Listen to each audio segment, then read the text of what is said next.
Hello नमस्कार साथियों। तो स्वागत है आपका स्टडी पॉइंट टू गौरव सर में। और मैं आपका भाई गौरव आपके बीच एक और क्लास को लाया हूं जो हमारी जीएस से संबंधित है, जिसमें आज हम देखेंगे अक्षांश और देशांतर रेखाओं के बारे में। कौन सी हमारी काल्पनिक रेखाएं होती हैं, कौन सी अकाल्पनिक रेखाएं होती हैं, कर्क रेखा क्या होती है, मकर रेखा क्या होती है, और कौन सी नदी है जो हमारी कर्क रेखा को काटती है, कौन सी नदी है जो हमारी मकर रेखा को काटती है, कौन सा देश है जहां से तीनों रेखाएं गुजरती हैं।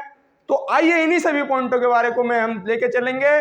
और ऐसा कौन सा दिन होता है जब जब दिन और रात बराबर होते हैं, उसे हम क्या कहते हैं, और रेखाओं के बीच की दूरी को क्या कहा जाता है, देशांतर रेखा की बीच की दूरी को क्या कहते हैं, अक्षांश रेखाओं के बीच की दूरी को क्या कहते हैं, इनके बीच की दूरी कितनी होती है, तो सभी के बारे में हम देखेंगे। तो चलिए साथियों शुरू कर देते हैं क्लास को। जो भी प्यारा भाई बहन चैनल पर नया है वो एक बार चैनल को सब्सक्राइब कर दे और वीडियो को लाइक जरूर करे, जिससे कि मेरा मनोबल बढ़ेगा कि हाँ इतने व्यक्तियों ने क्लास देखी है, तो आपको बहुत मजा आने वाला है क्लास के अंदर। वीडियो को लाइक कर दें। आइए देखते हैं क्लास को। जैसे कि हमने दिया है अक्षांश और देशांतर रेखाएं, तो पहले हम समझ लेते हैं ये क्या होती हैं। तो पृथ्वी की काल्पनिक रेखाओं को हम क्या कहते हैं, मैं एक बार जैसे बना देता हूं। जैसे कि आप इसे माने जैसे कि ये पृथ्वी है, तो पृथ्वी में दो तरह की रेखाएं होती हैं। जैसे हमने यहाँ से एक आधा बांट लिया, तो इसे हम ऊपर वाले को क्या कहेंगे, इसे कहेंगे उत्तरी गोलार्ध। और इसे क्या कहेंगे, तो इसे कहेंगे हम दक्षिणी गोलार्ध। बहुत ही मजा आने वाला है क्लास के अंदर, तो सभी को शेयर जरूर कर दें। तो इसे कहते हैं उत्तरी गोलार्ध और इसे कहते हैं दक्षिणी गोलार्ध। और ये हमारी लाइन जो होती है, तो इसी लाइन को हम कहते हैं भूमध्य रेखा। भूमध्य रेखा या 0 डिग्री अक्षांश रेखा हम किसे कहते हैं, तो इसी को ही कहते हैं। ऐसे ही हमारी यहां से रेखाएं होकर गुजरती हैं, और ये ऐसी ही हमारी यहां से गुजर जाती हैं। जैसे कि मैं आपको पूरी ही बता देता हूं। ये हमारी क्षैतिज रूप से करती हैं, वो हमारी कौन सी रेखाएं होती हैं, तो इन्हें कहते हैं हम अक्षांश रेखाएं। तो आप पहले समझ लें कि ये रेखाएं कौन सी होती हैं। जो क्षैतिज रूप से होती हैं, यानी जो लेटे हुई रूप में होती हैं, वो कौन सी रेखाएं होती हैं, अक्षांश रेखाएं होती हैं। इसके बाद आता हमारा देशांतर रेखाएं। तो देशांतर हमारी कौन सी होती हैं, जो हमारी इस तरह से बनी हुई होती हैं। आपने देखी होगी, अगर आपके यहाँ पृथ्वी आपने देखी हो तो। अब ये बताइए पृथ्वी हमने ना देखी, तो ऐसा नहीं है। ऑफिस में जगह जगह रखी हुई होती है, जहां भी आप पढ़ते हैं रखी हुई होगी वहां पर। तो ये हमारी इस तरह से मुड़ती हैं, इन्हें क्या कहते हैं हम, तो इन्हें कहते हैं देशांतर रेखाएं। देशांतर रेखाएं। तो आप समझ चुके होंगे मैं किन के बारे में बात कर रहा हूं। तो ऐसे ही हमसे पूछा जाएगा कि हमारा भारत कहाँ स्थित है, तो हमारा भारत है यहाँ पर, हमारा भारत स्थित है। और यहीं पर हमारे भारत जो है, हमारा भारत देश, यहाँ पर हमारा भारत स्थित है। और यहाँ से हमारी 23.5 डिग्री उत्तरी अक्षांश हमारा कहाँ से गुजरता है, तो उत्तरी अक्षांश 23.5 डिग्री हमारा यहीं से गुजरता है, भारत के इलाहाबाद के नैनी से होकर गुजरता है। इसके बारे में मैं सारी जानकारी आपको बताऊंगा, तो पेशेंस लगा के सिर्फ आपको क्लास देखनी है। बहुत ही मजा आने वाला है क्लास में। मैं एक बार जरा ऑडियो वीडियो चेक कर लेता हूं, इतने आप शेयर जरूर कर दें। चलिए सब कुछ ओके है। देखते हैं अपनी रेखाओं के बारे में। तो पहले हम 1 बाय 1 दोनों के बारे में देखेंगे। पहले हम देख लेते हैं अक्षांश रेखाएं। तो जैसे मैंने आपको बताया कि ये कैसी रेखाएं होती हैं, तो ये क्षैतिज रेखाएं होती हैं। और इन्हें ही क्या कहते हैं, तो इन्हें आप जान सकते हैं, इन्हें क्या कहते हैं, इन्हें पूर्ण वृत्त रेखाएं कहते हैं। आप इससे कंफ्यूज मत होना कि ये हमारा इस तरह से बन रहा है तो ये पूर्ण वृत्त बन रहा है। ये पूर्ण नहीं बन रहा है, बल्कि आधा बन रहा है, इसका ध्यान रखेंगे। तो पूर्ण वृत्त रेखाएं कौन सी होती हैं, तो हमारी अक्षांश रेखाएं होती हैं। ये जैसे मैंने आपको अभी बताया। और ये क्या कहती है, ये पृथ्वी के केंद्र से कोण बनाती है, यानी इनका जो कोण बनता है वो कहाँ से बनता है, पृथ्वी के केंद्र से, यानी 0 डिग्री से इनका कोण बनता है। और 0 डिग्री क्या होता है, तो 0 डिग्री अक्षांश रेखा जो होती है हमारी, वो मुख्य रेखा होती है। मैं आपको अभी बताता हूं उसके बारे में भी। तो जैसे हमें बताया है कि 2 पॉइंट आते हैं हमारे पूछने के लिए एग्जाम के अंदर। 2 पॉइंट आते हैं और इनमें काफ़ी कन्फ्यूजन रहता है, लेकिन आज के बाद कन्फ्यूजन नहीं रहने वाला है, तो आप इसका ध्यान रखेंगे। जैसे कि हमारा आता है, जैसे इसे कहते हैं कुल अक्षांश, तो हमारे कुल अक्षांश, इसका आप पढ़ के देखेंगे, एक बार अपने आप बोल के देखें, कुल अक्षांश हमारे कितने होते हैं, तो कुल अक्षांश होते हैं हमारे 181। बोले एक बार बोल के देखें। लेकिन कुल अक्षांश रेखाएं कितनी होती हैं, तो ये होती हैं 179। तो ये ऐसा क्यों हुआ, ऐसा क्यों हुआ, तो आप देखते हैं कि जब ये यहाँ से होके गुजरता है और जब इधर से होके गुजरता है, तो यहाँ पे हमारी एक रेखा जब इस तरह से गोल आता है, तो यहाँ पर एक रेखा यहाँ छुप जाती है, यानी उत्तरी ध्रुव पर छुप जाती है एक, और एक दक्षिणी ध्रुव पर। तो इन्हें हम क्या कहते हैं, इन्हें ध्रुव कहते हैं। तो इसीलिए ये दो रेखाएं कम हो जाती हैं, तो इसीलिए हमारी कुल अक्षांश रेखाएं कितनी हो जाती हैं, तो ये हो जाती हैं 179। और जबकि अक्षांश रेखा हमारी गिनती में कितनी है, तो ये है हमारी 181। इनका ध्यान रखेंगे। इसके बाद हमारा आपसे नेक्स्ट पॉइंट पूछा जाता है इसके अंदर कि मुख्य अक्षांश रेखा कौन सी होती है। तो अभी ऐसे मैंने आपको बताया कि 0 डिग्री को हम क्या कहते हैं, मुख्य अक्षांश रेखा कहते हैं, और यही हमारी 0 डिग्री, इसे हम भूमध्य रेखा कहते हैं।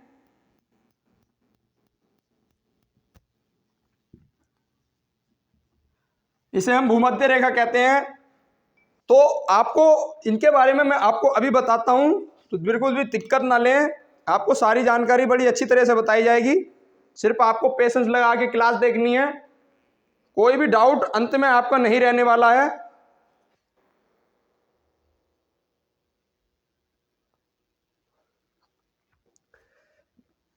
तो चलिए साथियों,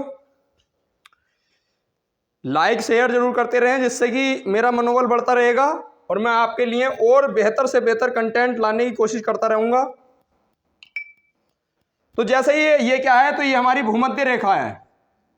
कैसी है, तो ये भूमध्य रेखा, और इसी को हम दूसरा नाम भी देते हैं, जिसे कहते हैं विषुवत रेखा। यहां से अभी बहुत सारे क्वेश्चन मैं आपको अभी बना के दिखाऊंगा, आप खुद बता देना। और ये हमारी 0 डिग्री देशांतर हमारा क्या होता है, जब भी साल के अंदर 2 दिन ऐसे आते हैं जब यहाँ पर जो ऊर्ध्वाधर रूप से, यानी जो ऊर्ध्वाधर रूप से यहाँ पर सूरज पड़ता है, यानी कि यहाँ पर जब खड़ा सूरज पड़ेगा, यानी सीधी रेखा में सूरज पड़ेगा, तो यह पृथ्वी को 2 भागों में बांट देता है, जिसे कहते हैं 12 घंटे की रात और 12 घंटे का दिन। ये हमारा कब होता है, तो इसके बारे में मैं आपको बता रहा हूं। इसे जब हम 2 भागों में तोड़ देते हैं, तो ये हमारा, जहां अब मैं ऐसे शॉर्ट में बता देता हूं, मैंने अभी समझाया, जब 12 घंटे 12 आवर का दिन, 12 आवर का दिन यानी 12 घंटे का दिन बराबर होगा 12 घंटे की रात के। 12 घंटे का दिन बराबर होगा 12 घंटे की रात के, यानी रात और दिन बराबर होते हैं। तो ये 2 भागों में भागों को हम क्या कहते हैं, तो इन्हीं 2 भागों को हम 2 विषुव के रूप में जानते हैं। तो इन्हें क्या कहते हैं, विषुव। मैं देख लेता हूं दिख रहा है नहीं दिख रहा, चलो साफ साफ चमक रहा है। तो इसे हम क्या कहते हैं, तो साथियों इसे कहते हैं विषुव, इसे कहते हैं विषुव। और ये कौन कौन से विषुव बनते हैं, तो हमारे 2 विषुव बनते हैं, यहां से हमारे 2 विषुव बनते हैं। और इन दोनों विषुवों को हम क्या किस नाम से जानते हैं, तो इन्हीं के बारे में हम देखेंगे। तो एक को कहते हैं बसंत विषुव और एक को कहते हैं शरद विषुव। तो आइए, एक को क्या कहते हैं, बसंत विषुव, और एक को कहते हैं शुक्ल विषुव। यहां से बहुत ज्यादा क्वेश्चन पूछा जाता है आपको, मैं आपको इस तरह से बता रहा हूं, एक तरफ से 1 बाय 1। तो इसे क्या कहते हैं, बसंत विषुव और ये शुक्ल विषुव। और ये हमारी घटना कब कब होती है, तो ये होती है हमारी 21 मार्च को, और ये होती है हमारी जिसे कहते हैं 23 सितंबर को। तो ये शुक्ल विषुव कब बनता है, तो 23 सितंबर को, और बसंत विषुव कब बनता है, जैसे कि मार्च आने वाला है तो 21 मार्च को बनेगा हमारा, जिसे कहते हैं 12 घंटे की रात और 12 घंटे का दिन हमारा होगा, इसे ही हम कहते हैं। तो ये आपको बड़ी अच्छी तरह से समझ में आ गई होगी। अब यहां से सिर्फ बनता है एक और क्वेश्चन रह चुका है, जो मैंने आपको अभी तक बताया नहीं है। अगर आपको किसी को अगर पता है तो आप बताएं कि जो हमारी अक्षांश रेखाएं होती हैं, इन 2 रेखाओं के बीच में जो दूरी होती है, उसे क्या कहते हैं और वो कितने किलोमीटर के क्षेत्र में होती है, वो कितनी किलोमीटर की होती है और उसे कहते क्या हैं। आपको अगर किसी को पता है तो आप जरूर बताएं, पता है तो जल्दी बताएं। मैं आपको अभी बताता हूं, पहले अब हम लेके चलते हैं, मैं इसे अभी बताऊंगा। अगर पता है तो आप कमेंट में जरूर बताना है। पहले अपने आप से थोड़ी बताने की कोशिश करनी है, अगर नहीं पता तो मैं अभी बताऊंगा। अब देख लेते हैं हम इन रेखाओं को, जैसे कि हमने इन्हें सभी को लगभग देख लिया है। आइए देखते हैं देशांतर रेखाएं। और हाँ, यहाँ से एक क्वेश्चन हो रहा है कि जैसे कि ये यहाँ से तिथि और समय का निर्धारण करती हैं देशांतर रेखाएं, यानी आपको टाइम के बारे में और समय के बारे में, यानी टाइम और तिथि, यानी कौन सा दिन है और कौन सी तारीख है और क्या टाइम है, इसके बारे में हमें जानकारी देती हैं देशांतर रेखाएं। ऐसे ही यहां से हमारी जानकारी देती हैं ताप के बारे में जानकारी देती हैं कौन हमें, ऐसे लिख लें, ताप की जानकारी, यानी मौसम संबंधित घटनाओं के बारे में जानकारी देती हैं अक्षांश रेखाएं। अब देख लेते हैं, जैसे कि आता है जिसे कहते हैं देशांतर रेखाएं, तो ये हमें बताती हैं तिथि के बारे में और समय का निर्धारण करती हैं कि किस टाइम क्या होने वाला है, ये बताती हैं हमें देशांतर रेखाएं। इन्हें हम देखते हैं, ये पूर्व से पश्चिम की ओर होती हैं और ये हमारी कहां से कहां तक होती हैं, तो ये उत्तर से दक्षिण की ओर होती हैं।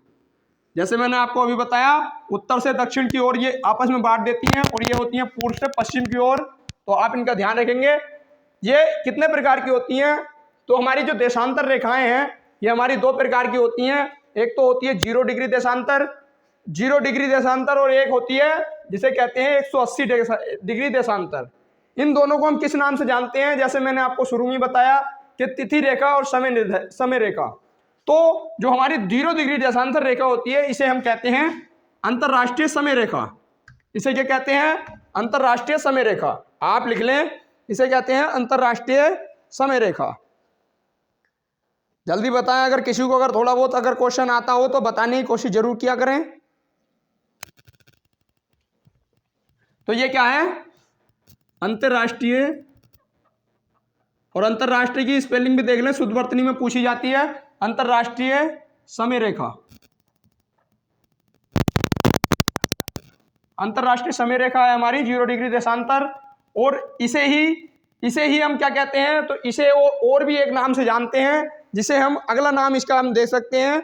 वो क्या होता है, तो 0 डिग्री देशांतर को हम ग्रीनविच, सॉरी मैं कुछ और बता रहा था, ग्रीनविच क्या होता है ये, तो ग्रीनविच इसे समझ लें। ये ग्रीनविच लंदन से गुजरता है, यानी ग्रीनविच लंदन से गुजरती है हमारा 0 डिग्री देशांतर, जो हमें समय का निर्धारण करता है कि किस टाइम क्या बजेगा। और यही जो होता है ये हमें समय के बारे में जानकारी देता है। इसी के बारे में मैं आपके बीच आया हूं बताने के लिए। तो ये हमारा कहां से गुजरता है, लंदन से। और ये हमारा समय है, आप देखते हैं भारत के अंदर, विदेशों में तो टाइम पहले ही बता दिया जाता है, लेकिन भारत में ये पता चलता है कब, 5.5 घंटे लेट। तो इसी को हम क्या कहते हैं, GMT, Greenwich GMT, Greenwich maritime timeline. तो इसे हम क्या कहते हैं, तो ये हमारी, और ये जो है हमारा वो 5.5 घंटे आगे चलता है, जो हमारा ग्रीनविच समय है। तो इसे आप ध्यान रखेंगे। आपको कैसी लगी जानकारी जरूर बताना है आपको।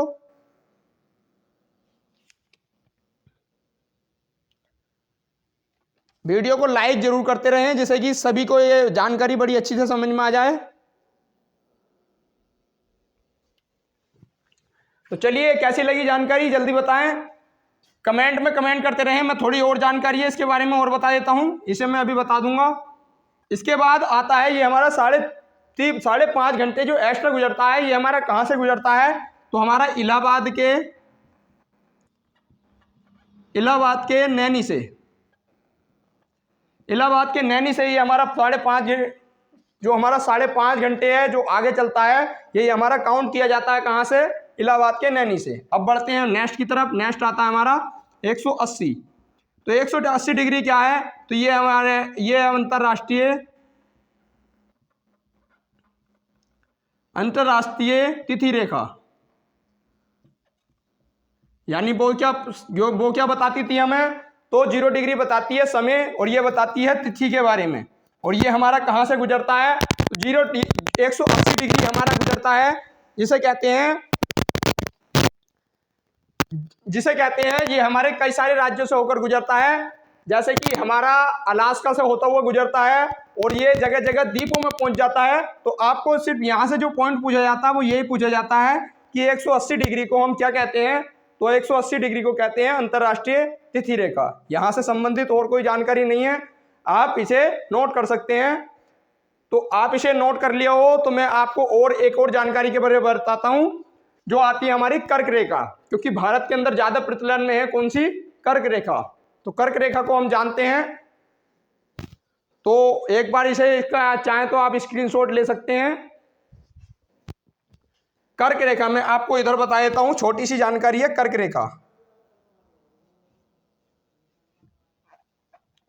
रेखा और ये क्या है, ये हमारे भारत के 8 राज्यों से होकर गुजरती है, जिसे कहते हैं रामतनु मित्र छाद। वो आपने ट्रिक पढ़ी होगी तो आप उससे देख सकते हैं, रामतनु मित्र छाद से आप इसे याद कर सकते हैं कि हमारे ये भारत के कितने राज्यों से होकर गुजरती है। भारत के 8 राज्यों से होकर गुजरती है कौन सी, अंतरराष्ट्रीय कर्क रेखा। और चाहे तो आप इसका नाम लिख सकते हैं, ये कौन कौन से राज्य हैं। वैसे मैंने आपको बता दिया है कि ये रामतनु मित्र से आप याद कर सकते हैं, वो एक ट्रिक बना हुई है। जैसे कि आता है हमारा इधर की तरफ गुजरात और राजस्थान, और इसके बाद हमारा आता है जिसे कहते हैं मध्य प्रदेश, छत्तीसगढ़, और आता है झारखंड के बाद हमारा नेक्स्ट आ जाता है इसी में ही, झारखंड के बाद पश्चिम बंगाल और त्रिपुरा, तमिलनाडु, तमिलनाडु नहीं आएगा यहाँ पे, पश्चिम बंगाल के बाद आ जाएगा तेलंगाना,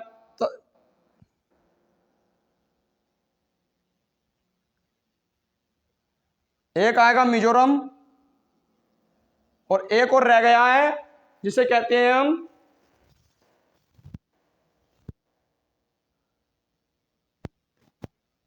TR। तो आप देख सकते हैं ये हमारे 1 2 3 4 5 6 7 8, तो 8 राज्यों से होकर गुजरती है कौन, कर्क रेखा। तो इसके बारे में आपको पता चल गया होगा, उससे भी आप याद कर सकते हैं। वो ट्रिक जो है रामतनु मित्र छाद में आपको लिख सकता हूं, रामतनु मित्र छाज।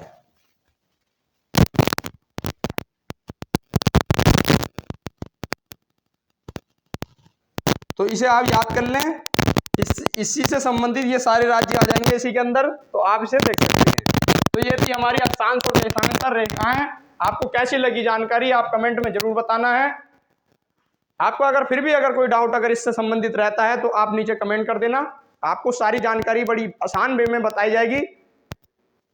तो आप वीडियो को शेयर जरूर कर दें करें, जिससे कि सभी को ये जानकारी मिल जाए।